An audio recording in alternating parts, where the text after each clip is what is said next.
신율의 뉴스 정면 승부 1부, 오늘 1부와 2부에 걸쳐서 여러분들에게 보내드릴 정치 김앤장 시작할 텐데요.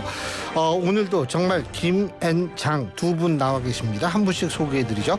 장성철 공론센터 소장 나와 계십니다. 안녕하십니까? 예, 김민하 시사평론가 나와 계십니다. 어서 오십시오. 안녕하세요. 예. 김민하 평론가가 좀 예. 심기가 불편한 것 같습니다. 아, 왜요? 자꾸 인상 쓰고 그래요? 굳어 있습니다. 예. 전혀 아닙니다. 여기 와서 행복하고요. 여기 네? 오기 전까지는 훨씬 더 굳어 있었는데 여기에 왔기 때문에 지금 상당히 풀어지고 있습니다. 예. 네. 그 윤석열 대통령 탄핵에 민감하신 모양이네요. 네. 전혀 그렇지 않고 지난주보다 훨씬 더 굳어 있어요. 얼굴이. 집에 먹을 게 떨어져서 지금 집에 있다가 왔기 때문에 네. 근데 이제 여기 오면은 일단 먹을 걱정은 이제 있죠. 덜 하게 돼서. 우리 박지혜 PD가 또 이게 쩝쩝 박스도 마련해 있고 그러니까요. 네, 저희 간식도 네. 있고 이래가지고 그렇죠. 네, 마음이 네. 푸근해지고 그럼요. 집에 있으면 일단 뭐가 없으니까 근심이 있거든요 지금. 그래서 이제 여기 와서 좀 풀어진 얼굴이다 말씀드리겠습니다. 근데 많은 국민들이 예. 지난주보다 예. 더 좀 심적으로도 걱정도 많이 하시고 얼굴도 굳어 있고 그런 것 같아요. 아니 뭐가 어떻게 되는지 알지를 못하잖아요. 그러니까요. 그게 너무 답답하고 예? 힘든 거예요. 아니 자 보세요. 민주당 그때 제가 이제 민주당 어떤 분들을 이렇게 인터뷰할 때는 이거 금방 끝나 이거 2월 말 3월 초 막 이랬어요. 3월 초가 지났어요. 3월 중순 3월 14일 지났습니다. 그러니까요. 이제 3월 21일이 다가오고 있어요. 근데도 얘기를 안 해요. 최소한도 내일 모레 얘기를 안 하면 이거 그냥 지나갑니다. 이거 어떻게 저는 헌법재판소가 그냥 날짜를 지정해 줬으면 좋겠어요. 꼭 2, 3일 전에 해야 된다라는 뭐 절차적인 문제가 있긴 하겠지만 그냥 21일이면 21일. 그때 안 되겠다. 이재명 대표 2심 공직선거법 선고가 나오고 난 다음에 그때 하겠다. 뭐 이런 식으로 하든지 해가지고 날짜를 지금 지정해 줬으면 좋겠어요. 맞아요. 자꾸 안 하니까 이상한 괴상한 해괴망측한 소문도 엄청 많이 돌아다니고요. 대한민국 경제 지금 엄청나게 어렵지 않습니까? 그럼요. 미국이 민간국가 지정하려고 해가지고 외교 안보상으로도 문제가 많이 생기고 있는데 리더십 부재 상황 아니겠습니까? 그러한 예측 불가능한 상황을 하루빨리 좀 정리해 주는 게 헌법재판소의 중요한 역할도 아니냐 그런 생각이 듭니다. 우울하시겠지만 좀 말씀해 주시죠. 지금 마음이 많이 풀리셨어 그래도. 예, 말씀하시죠. 신속하게 해야 된다라는 점에 있어서는 제가 동의를 하는데 그 나머지 부분은 아무래도 뭐 헌법재판관들의 이제 사정이 있지 않겠습니까? 나름대로 그 사정이라는 게 개인적 사정 이런 게 아니라 저도 애초에 예상을 할 때는 이거보다 이제 빨리 좀 이 정리가 좀 되지 않겠느냐라고 생각을 했었는데 그동안에 이제 그 변론 과정이나 이런 것을 통해서 윤석열 대통령도 여러 가지 이제 문제 제기를 한 바 있고 과정에 대해서도 그렇고 뭐 여러 가지 쟁점을 좀 넓혀놓은 측면들이 있지 않습니까?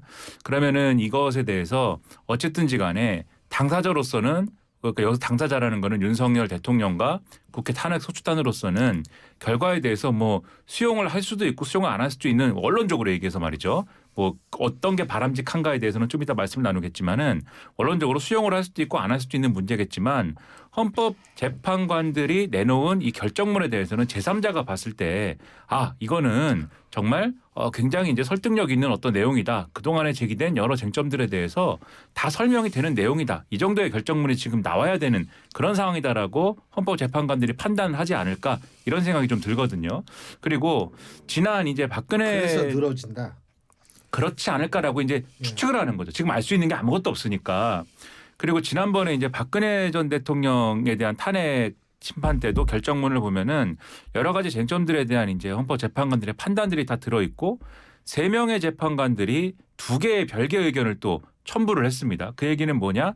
그 여러 개의 쟁점들에 대해서 다 각각의 이제 쟁점들을 놓고 토론을 한 것이고 또 그 와중에도 나는 결론에 이르는 것은 같은 결론에 이르렀지만 다른 논리로 나는 결론에 이르렀다라고 하는 별개 의견을 또 낸 것이기 때문에 이것도 애초에는 토론을 하다가 난 그래도 좀 별개 의견으로 이것은 적시를 하겠습니다. 이렇게 판단한 재판관들이 3명이 있었다는 거지 않습니까?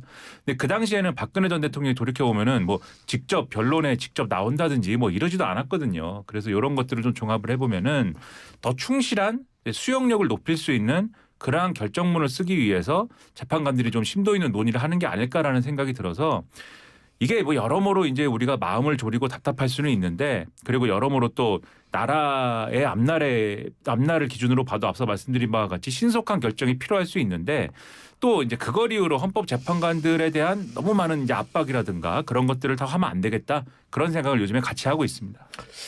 압박을 해서는 안 되지만 궁금은 하죠. 근데 왜 이렇게 늘어진다고 보세요? 뭔가 의견이 합쳐지지 않으니까 다른 이견들이 나오니까 그거를 합의를 맞춰보려고 할 수도 있는 거고요. 다른 이견과 의견은 별도로 다 써야 되니까 그러니까 좀 더 시간이 길어지지 않느냐라는 생각이 들어요. 그러니까 8대0 일방적으로 인용 이런 식의 의견이 합치가 처음부터는 이루어지지 않은 것 같다. 그러니까 논의를 더 계속하는 거잖아요. 지금도 평의 뭐 계속하고 있는 것 같은데. 그렇죠. 이게 평의가 일단 끝나야지 뭐 선고일 지정하고 평결문 쓰고 이러는 거 아니에요? 그렇죠. 이제 평의가 진행돼가지고 어느 정도 합의가 되고 선고 날짜를 정하게 되면은 당사자들에게 먼저 통보해 예, 주잖아요. 국회하고 대통령한테. 그러면은 바로 알려질 텐데 아직까지도 알려지지 않은 거 보면은 선고 날짜를 못 잡은 것 같다. 근데 일단은 내일은 아니에요, 그죠? 내일은 박성재 법무부 장관에 관한 최후 변론일인가요? 네. 그게 잡혀 있으니까 내일은 아니에요. 근데 이제 뭐 내일 발표는 할 수 있겠지만 내일 지나가면 수요일 날 만일 발표를 한다면, 예? 그러니까 오늘 발표를 하면 수요일 목요일 정도 되는데 뭐 법으로 그런 건 아니 대충 그렇잖아요. 지난번에 그 누구죠? 감사원장에 대한 탄핵 그 선고, 검사 세 분에 대한 탄핵 선고도 선고일 3일 전쯤 했단 말이에요. 오늘 안 하면 화수는 하여간 최소한도 지나가는 거예요. 그 목요일 날 하려면 최소한도 내일 정도는 얘기를 해줘야지 목금이 되는 건데 그것도 지나가면. 그러니까요. 우리가 신율의 정면승부 같은 권위 있는 라디오 방송에서 계속 사회생활이 점점 늦어요. 날짜를 목요일에 하냐 금요일에 하냐 수요일에 하냐 이거를 손가락으로 세고 있는 게 과연 맞는 것이냐라는 좀 생각이 들고요. 하루속히 헌재가 불 예측한 이러한 모습을 좀 안개 속 정국을 정리해 줬으면 좋겠다 그런 생각이 드는데 네 하세요. 아니 뭐 언론은 넉넉하게 이제 금요일이 유력하다 이렇게 일단은 많이들 여전히 예측을 하고 있는 것 같습니다. 왜냐하면 말씀하셨다시피 화요일에 이제 박성재 법무부 장관 변론기일 잡혀 있는 것이고 수요일은 대개는 선고기일 안 잡는 것으로 이제 물론 꼭 그러라는 법은 없는 것이기 때문에 말씀이 맞습니다만 수요일은 대체적으로 안 잡는 분위기인 것 같고 그러면 목금인데 목금 중에 하루를 한다고 한다면 그러니까 이번 주 내에 한다면 말이죠. 전제가 목금일 텐데 이 목금 중에 하루를 한다고 한다면 그래도 금요일 아니겠느냐. 왜냐하면 금요일 다음이 휴일이기 때문에 굳이 목요일 날 잡아서 금요일 날 고생하는 것보다는 금요일 날 잡아가지고 좀 여러모로 이제 좀 휴지기를 가질 수 있도록 하는 게 좋지 않겠느냐. 뭐 이런 정도의 예상인 것 같아요. 근데 지금 말씀드린 논리도 밖에서 그냥 추정하는 논리인 거거든요. 결국은 헌법재판관들이 어느 정도 수준에서 이제 합의를 어떻게 하느냐의 문제인데 앞서 말씀하신 이제 뭐 장성철 소장님이 말씀하신 대로 뭐 이게 합의가 안 되는 부분이 있을 수도 있습니다. 그런데 저는 이게 법리상 윤석열 대통령을 예를 들면은 뭐 파면할 것이냐의 문제에 있어서 그 문제에 있어서 합의가 안 되는 것은 제가 볼 때는 상상하기가 대단히 어렵지 않는가 그런 생각을 하고 있고요. 다만 결정문을 어떻게 쓰는가 이 부분에 대해서 헌법재판소가 지금 분류해 놓은 쟁점 5개가 있지 않습니까? 근데 5개 각각의 내용을 어떤 논리로 예를 들면 결정문에 어떻게 담을 것이냐 또는 5개를 다 담을 것이냐 가령 이제 정치인 체포 부분과 관련돼서는 뭐 윤석열 대통령 측에서 이 홍장원 전 국정원 2차장의 경우에는 뭐 이 어떤 증언을 신뢰하기 어렵다고 주장을 했는데 그러한 쟁점들을 뭐 다 담을 것이냐 등등의 이러한 이견들이 있을 수 있다고 봐요. 그래서 그러한 이견들이 뭐 좁혀지지 않는 그러한 어떤 뭐 이 쟁점들이 있을 수가 있는데 그게 과연 이제 파면이냐 아니냐를 가를 정도가 되는 것이냐 저는 그렇게까지는 아닌 걸로 봐서 저는 결론은 어느 정도로 예상할 수 있는 정도이지 않을까 지금 상황에서는 그 정도로 예측을 하는 게 합리적이지 않을까라고 생각을 합니다. 네, 이제 제가 이런 얘기를 계속 하면서 네. 헌법재판관들은 얼마나 참 뭐 알지도 못하면서 얘기를 많이 하네 그런 얘기를 할 것 같아요. 2016년에 신율 교수님도 활발하게 정치평론을 하셨죠. 예, 그럼요. 그때 하지 말까요? 그 얘기? 아니 해요. 2016년에 막 박근혜 대통령 그 막장 공천 이항구 막장 맞아요. 공천 관련해서 제가 예. 이제 당 대표실에 있어가지고 공천이 어떻게 돼가는지 쭉 옆에서 이렇게 다 지켜봤거든요.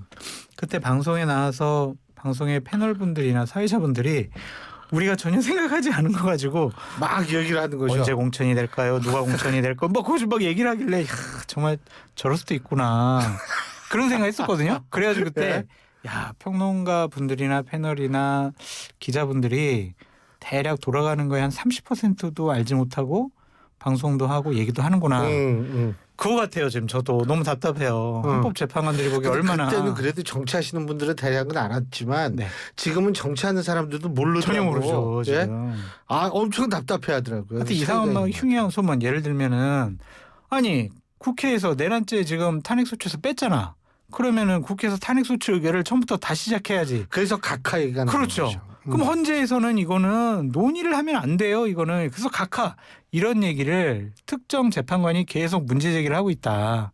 절차적인 문제를 제기하고 있기 때문에 논의가 평의가 제대로 진행되지 않고 있다. 이러한 뭐 얘기도 있고 다른 분들 같은 경우에는 이미 3명이 기각하기로 다 돼 있어가지고 이거를 다른 의견 쓰느라고 지금 바빠가지고 선고 날짜를 못 잡고 있다. 이런 얘기도 막 돌잖아요. 정말 너무 답답해요.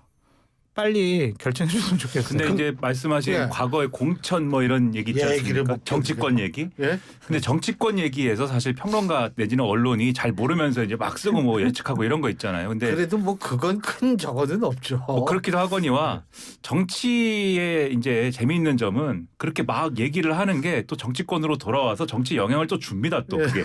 그래서 평론을 한 게 정치에서 또 실현되기도 하고 맞아요. 뭐 그런 일도 있고 막 한데 근데 요거는 이제 법이지 않습니까? 결국은 이게 그렇죠. 헌법재판소의 탄핵 심판이 물론 뭐 어떤 분들은 정치적인 것도 뭐 일부 성격이 있다 이렇게 평가도 하시지만은 결국은 이제 법리적인 거 판단하는 거거든요. 그렇기 때문에 말씀 쭉 하신 대로 헌법재판관들이 어떤 법리에 의해서 어떤 판단을 하고 있는지는 지금 헌법재판관들만 사실 아는 것이고 맞아요. 언론에서 많이 이제 뭐 우리가 취재를 했다 뭐 어떻게 했다 얘기하는 거는 사실 제가 이제 좀 이렇게 볼 때는 그 헌법 연구관들 있지 않습니까?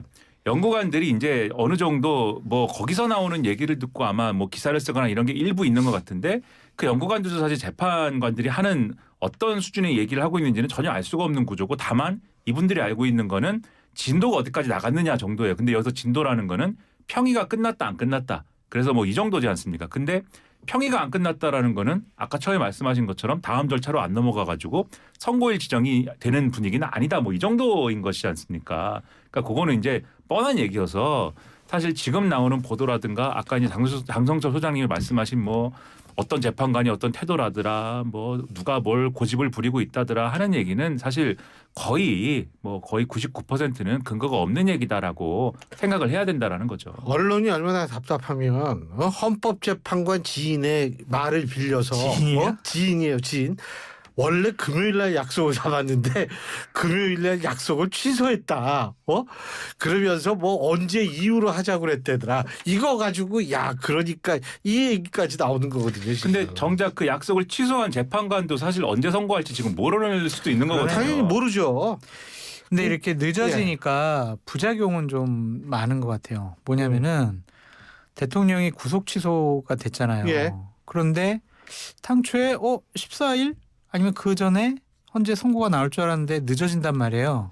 그러니까 거리에서 윤석열 대통령을 지지하는 당원이나 지지층을 선전선동하는 분들은 봐라. 지금 헌재가 기각하려고 하는 거다. 기각 아니었으면 진작 이제 저번 주에 다 났다. 이 길어지는 거는 윤석열 대통령이 대통령직에 복귀한다.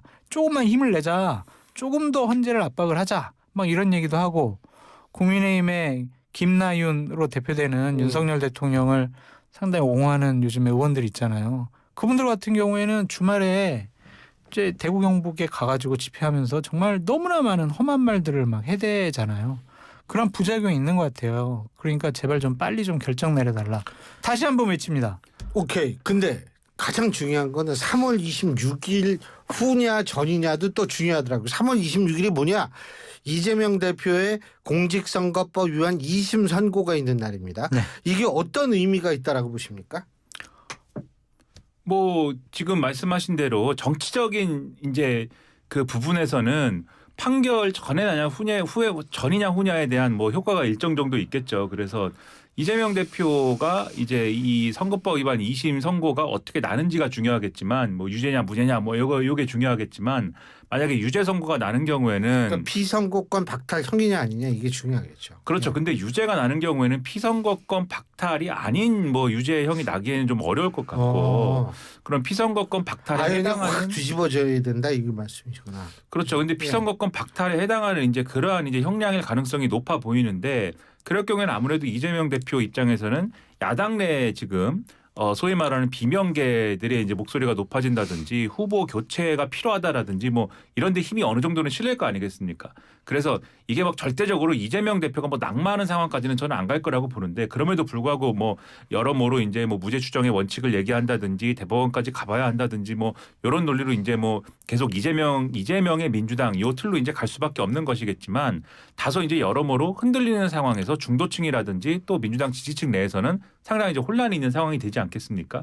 그래서 요런 상황 속에서 이제 이후에 이제 뭐 탄핵 심판 결과가 나오는 것하고 그 전에 이제 뭔가 탄핵 심판에 대한 결과가 나와서 윤석열 대통령이 파면된 상황에서 이 기세를 타고 이제 이재명 대표에 대한 2심 선고가 나왔지만 이미 기세가 좀 이렇게 좀 몰아치는 상황에서 이재명 대표가 이런 뭐 판결이 뭐가 됐든 간에 지금은 이재명밖에 없다 이런 기세를 몰고 가는 거랑 좀 차이가 있겠죠. 그래서 이런 거에 가지고 이제 이런 시나리오 저런 시나리오를 이제 얘기를 하시는 분들이 있는데 근데 이제 저는 뭐 그런 시나리오를 정치권에서 얘기하는 것까지는 뭐 정치권이 늘상 하는 일이니까 있는 일이라고 보지만 헌법재판소가 판단을 할 때 그런 것까지 이제 고려해서 판단을 할 것이냐 저는 현실적으로 그것은 어렵다고 보고요. 그건 이제 정치권에서 생각하는 어떤 뭐 일정인 것이고 헌법재판소는 그런 것과는 관계없이 헌법재판소가 자신들의 어떤 나름의 판단 기준으로 그것은 어디까지나 법리적인 판단 기준으로 판단을 할 것이다 그렇게 생각을 합니다. 약간 시끄러우냐 아니면은 덜 약간 시끄러우냐 뭐 요 정도 차이 같아요. 근데 이재명 대표 선고가 먼저가 났어요. 그러면은 유죄가 났어요. 우와 이거 어떡하냐 이런 사람 대통령 출마하는 게 맞냐. 국민의힘이 어마어마하게 프레임 걸어가지고 공격할 거란 말이에요. 그럼 당내에서도 어느 정도 논란이 있겠죠. 그런데 헌재 선고가 먼저 나고 이재명 대표 유죄가 만약에 나중에 나면은 야 지금 대선 국면이잖아. 그냥 지금 이게 뭐 이런 걸 따져 지금 자자자자 우리 경선 치르자. 그냥 묻어서 갈 수 있을 것 같아요. 그런데 하나 안 하나 이재명 대표의 일극 체제를 무너뜨릴 만한 그러한 상황의 변경은 나오지 않을 것 같습니다. 그래서 자꾸 뭐 3월 26일이 기준이 될 이유가 전혀 없다. 네. 두 분 말씀 그런가요? 정말 완전히 세상이 뒤집어지려면 이재명 대표가 진짜 무죄가 나와가지고 그리고 윤석열 대통령도 무죄가 나오고 이러면 우리가 생각하지도 못한 일들이 어마어마하게 벌어질 것 같은데 이재명 대표만 유죄 나오고 윤석열 대통령 인용 나오게 되면은 그냥 대선 국면 쭉 갈 수밖에 없어요. 그래서 이재명 대표 유무죄가 대선 국면에 그렇게 큰 변수가 되지는 않을 것 같다. 왜냐하면 이재명 대표 잘못했거든요. 나쁜 짓 저질렀어요. 근데 상대적으로 윤석열 대통령이 너무 큰 대형 사고를 쳐버렸어요. 그래서 이재명 대표의 저런 범죄 혐의가 좀 어느 정도 묻히는. 근데 이제 국민의힘은 이런 식으로 나오지 않을까요? 그러니까 이재명 대표가 헌법 84조 대통령은 현직 대통령은 내란과 외환해제를 제외한 다른 어떤 혐의로도 그러니까 소추되지 아니한다 이렇게 된 거를 두고서 이재명 대표는 그때 그랬죠. 이거는 대통령 되면 재판도 중단되는 맞아요. 것으로 하는 것이 네. 다수설이라고 얘기를 했어요.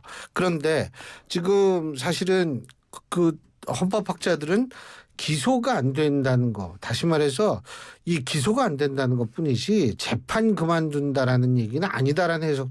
이것 때문에 엄청 시끄러울 거라고요. 사실 제가 볼 때는. 맞아요. 예? 근데 시끄러운데 예. 그냥 예를 들면 이재명 대표가 대통령이 됐어요. 예. 그러면은 과연 재판을 예. 대법원에서 진행을 할 것이냐. 그 부분이 참 그게 이제 궁금하긴 헌법 한데. 가지고 그 해석이 엄청 분분하고 그거 가지고 싸울 거라고요. 이제 온 국민이 법학자가 되는 거죠. 헌법학자가. 야, 근데 이제 이런 얘기가 나올 거예요. 예. 국민이 선출한 대통령을 대법원이 지금 판례나 전례가 없는 상황에서 뭐 유죄 판결을 확정 지어서 대통령직을 뺏는다. 대통령직에서 내려오게 한다. 그게 맞냐? 국가공무원법에 의하면 네. 유죄 판결 나면 바로 다음 날 내려와야죠. 그러니까 그게 맞냐? 틀리냐? 막 그렇죠. 이거 가지고 그럼 또 대선 치러야 되냐? 맞아요. 이런 거 가지고 그거죠. 엄청난 사회적 갈등이 불러 일으켜질 거란 말이에요. 아유. 생각만 해도 끔찍하네요. 진짜. 근데 그 사회적 갈등 지금 우리나라에서도 완전히 우리나라도 지금 갈라져 있고요. 온라인 협박글 177건에 대한 경찰이 수사를 벌이고 있다라고 하고 그리고 지금 이 헌법재판관들을 비롯한 판사들한테 신변 보호 조치까지 나섰다고 하는데 이런 상황에서 전 윤석열 대통령이 나와서 야 내가 어쨌든 헌법재판소 결정에 승복을 하겠다. 그리고 저를 지지해 주신 국민 여러분 정말 고마운데 우리가 지금 현재 가장 필요한 것은 제도에 대한 신뢰다. 최소한도 여러분이 나를 지지한다면 헌법재판소의 결정도 따라주길 바란다. 뭐 이런 얘기를 해야 되는 거 아니냐는 얘기 있는데. 네? 그렇죠. 그런 이제 메시지와 더불어서 지금의 헌법재판소의 이런 절차라든가 이런 것들을 신뢰해야 된다. 그러니까 헌법재판소를 공격하지 말아달라고 해야 되는 거죠. 사실 지금 제가 깜짝 놀란 게 국민의힘의 이제 특정 의원들하고 그다음에 이제 역사 강사라고 하는 전한기 씨하고 엊그제 보니까는 지난주에 보니까 헌법재판소 주변을 뭐 이렇게 도는 이제 행사를 하던데 저는 그냥 뭐 도나보다 했습니다. 그냥 뭐 헌법재판소 주변을. 근데 제가 이제 뭐 교회를 다니지는 않습니다만 그분들이 뭐 이거를 뭐 여리고성 주변을 도는 뭐 그런 것이다라고 이제 주장을 하더라고요. 근데 구약 성경에 보면은 여리고성이 무엇이냐? 그게 이제 이스라엘 민족에게 하나님이 이제 가서 가나안 땅을 이제 취해라라고 해서 가서 여리고성을 무너뜨리고 이제 뭐 가나안 땅에 들어간 뭐 그런 얘기라는 거예요. 제가 나중에 찾아보니까. 그리고 여리고성이라는 거는 그거 7바퀴 돈 다음에 이제 밖에서 이제 풍악을 울리고 막 하니까 성벽이 자동으로 무너졌다 뭐 그런 얘기더라고요. 그러니까 이게 뭐 성경에 대한 얘기입니다만 그런데 이걸 헌법재판소에다가 대입을 해보면 결국 헌법재판소를 뭐 무너뜨리겠다는 얘기냐 이제 이렇게 막 해석이 되는 거 아닙니까?